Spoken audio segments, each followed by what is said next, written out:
I get this question all the time from clients in their 40s. Am I on track for retirement? Here's the problem. You can plug your numbers into 10 different online calculators and get 10 wildly different answers. One says you're crushing it. Another says you need to work until you're 75. The truth is, generic rules of thumb, like having 3 times your salary saved by age 40, don't account for your actual life, your spending, or your retirement vision. In this video, I'm going to walk you through the real framework that financial advisors use to determine if someone in their 40s is truly on pace for the retirement they actually want. I'm Jeff McDermott, and with over 20 years of experience as a financial advisor and as a certified financial planner, I've helped hundreds of families answer this exact question. Let's figure out if you're actually on track. Let's start with a reality check. You've probably heard rules like save 15% of your income or have 3 times your salary saved by age 40. According to recent data from major financial institutions, Fidelity recommends having 3 times your salary saved by age 40, 4 times your salary by age 45, and 6 times by 50. Those aren't bad benchmarks to start with, but here's where they fall apart. Let's imagine a hypothetical scenario with 2 people, both making $100,000 at age 45. Person A has $400,000 saved, hitting that 4 times salary target. Person B has $300,000 saved, falling a little short. Traditional rules would say person A is on track and person B is behind, but what if person A plans to spend $80,000 a year in retirement traveling the world, while person B is perfectly happy spending $50,000? What if person B has a pension coming or plans to work part-time doing something they love? What if person A has 3 kids heading to college and person B's kids are already through school or they have no children? You see the problem. These rules treat everyone like they have the same goals, the same expenses, and the same life. Your 40s are when competing priorities really hit hard. You're potentially dealing with kids' education, aging parents, mortgage payments, and trying to save for retirement all at once. A generic multiplier can't account for all of that. Instead of relying on oversimplified rules, let's look at what actually determines if you're on track. I came up with 5 key factors that matter way more than any rule of thumb. First, your current savings balances. This is an obvious one, but how much have you actually accumulated in retirement accounts and other investments? It's just like this is just the starting point though, not the finish line. Second is your savings rate. This is arguably more important than your current balance, especially if you're starting out or if you're playing catch up. Let me share something with you. Critical and applies especially to people in their 40s. Your rate of savings is probably more important than your rate of return. If you're behind, doing the things to build the portfolio, like increasing your contributions even by just 1 or 2% annually, matters enormously. The compound interest over 20 or 25 years makes a massive difference, but you have to build the accounts up so that when they compound, the result is meaningful dollars. A hypothetical example shows that starting to save $500 per month at age 40 versus starting at age 50 can result in roughly 2.5 times more retirement savings by age 65, assuming a 7% return. Now, the third key factor, your expected retirement age.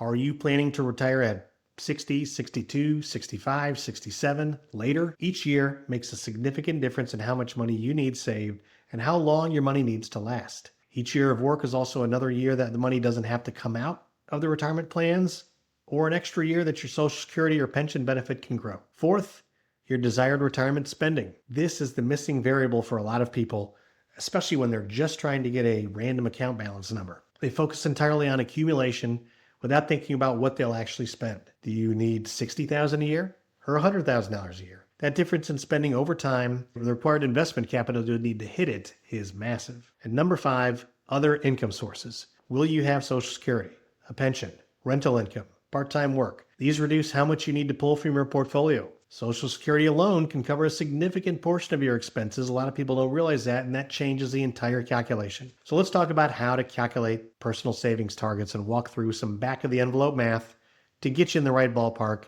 And then I encourage you to check in with a professional like me for a more fine-tuned calculation. This is just based on the 4% rule framework, which recent research from Morningstar and other outlets suggests might need some tweaking. But again, just a nice starting point for us, so let's see where it takes us. Let's consider a hypothetical scenario. Say you're 45 and you want to retire at 65, 20 years. You estimate you'll need about $70,000 a year to live the retirement you want. You expect to get $30,000 a year from Social Security, so you need $40,000 from your portfolio. Using the 4% rule, divide 40,000 by 4%. That gives you 1 million as your target nest egg. Want to be a little more conservative, divide by a lower percentage withdrawal rate, like 3.5%. And if you want to be a little more aggressive, you could inch that withdrawal number up a bit. Again, we're just looking to estimate your needs. Now, how much would you need to have saved right now at age 45? Well, if you have 20 years until retirement and assume a 6% average return, you'll need about $311,000 saved today with no additional contributions to hit $1 million. But obviously you're going to keep contributing, and if you're putting away $1,000 a month, you might only need $180,000 saved right now to be able to hit your target. Use a time value of money calculator to plug in your current account balances and see where your numbers line up and how much you should target saving every year. Now, this is why your savings rate matters so much. The maximum 401k contribution limit for 2026 is $24,500 for those under 50. If you're a high earner in your 40s, maxing out that 401k can provide significant tax benefits now while dramatically accelerating your retirement savings. At a 32% marginal tax bracket, a $24,500 contribution saves you roughly $7,840 in taxes, more money that can go back into your savings. So let's walk through a few common scenarios that I see all the time. First, the late starter who's ramping up their income.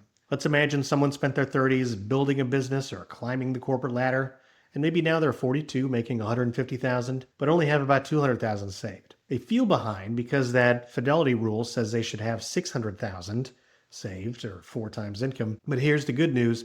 Their income trajectory changes everything. If they can save aggressively now, maxing out their 401k and saving in taxable accounts, they can absolutely catch up. The key is just not to let inflation and lifestyle inflation eat away at all their raises. Put more of that money to work. Now, second example might be a diligent saver who started early. This hypothetical person started contributing to their 401k at 25, consistently saving 15% of their income, and by 45 they have $500,000 saved on a $100,000 salary. They're ahead of schedule. Temptation here might be to ease off the gas, but remember, staying disciplined throughout their 40s and 50s means they could potentially retire early or have a much more comfortable retirement if they keep at it. Third, the person with competing priorities. This is where the rubber meets the road for most people in their 40s, just like me. When you're trying to save for retirement, help your kids with college, maybe support aging parents. A common pattern I see is someone who is on track at 40, but then faced competing demands and their savings rate dropped. The solution? Don't panic. Be strategic. Maybe you focus on retirement now and have your kids take out loans for college. Maybe use multi-purpose accounts like a brokerage account, so if money isn't used for one goal, it can be used for another goal penalty-free. You might adjust your retirement age by a few years. The point is, you've got options. So let's talk about some course corrections that actually work when you're behind. If you're in your 40s and feeling behind, these are some things that might actually move the needle. First, increase your savings rate by 1 to 2% annually. This is way more manageable than trying to jump from 5% to 20% overnight. It's going to be hard to do. Each year when you get a raise, bump up your 401k contribution by 1 or 2%. You probably won't even feel it, but over 20 years, it makes an enormous difference. It's amazing how many times I see a family who feels like they don't have the room to save more, just click the button and do it, and somehow their lifestyle magically adjusts to the new savings reality. So whether you think you're ready or not, now's the best time to start and give yourself the best possible chance for the best possible outcome. Second, optimize your tax strategy. After-tax dollars are the name of the game. Especially if you're behind, taxes matter enormously to people in their 40s. You can optimize by saving to the right type of account so you can have more after-tax dollars later. For high earners, traditional 401k contributions in 2026 offer upfront tax deductions that reduce current taxable income, so if you're in a high 32 to 37% tax bracket, it can free up more money to save with the hope of spending that pre-tax money or converting it to tax-free Roth account money in lower income years. Now third, if you need to, consider delaying retirement by a few years. I know it's not what anybody wants to hear, but even working until 67 instead of 65 makes a massive difference. Your portfolio has 2 more years to grow, you have 2 fewer years of withdrawals, and your Social Security benefit increases. A good financial planner can help you project if this is likely to be the case for you or not. Number 4, get your investment allocation right. In your 40s, most experts recommend keeping 70 or 80% or even more in stocks if you have the risk tolerance for it, and 20 or 30% or so in bonds. This balance gives you growth potential while starting to reduce the volatility as you get closer to retirement, and you're going to want to pull that back a little bit as time goes on. Now here's when the calculation becomes too complex to do it yourself. If you're juggling multiple income sources, dealing with stock compensation, managing a small business, you have a complex tax situation, comprehensive planning becomes crucial. A good financial advisor can help you optimize for taxes, Social Security timing, risk management in ways that just an online calculator couldn't. I like to describe a financial planner as a primary care physician for your personal finances. We provide broad knowledge in a variety of topics. We look at the big picture and see how all the pieces fit together. Occasionally, we bring in a specialist for unique situations or specific objectives like tax prep and estate planning. Your 40s are the decade where proper planning can make or break your retirement. The compound interest over the next 20 to 25 years is powerful, but only if you're pointed in the right direction. Look, retirement planning in your 40s doesn't have to be overwhelming, but it does need to be personalized to your actual situation. If you found this helpful, do me a favor, share this with someone you think could use this information. And if you'd like to learn more about creating a comprehensive retirement plan tailored to your specific situation, visit my website, createwealthfp.com, or click the link in the bio to book a free intro call. Remember, all content's for informational purposes only. Investing involves risk and the potential for loss, so speak with a financial professional before you take action to evaluate your personal situation. Thank you.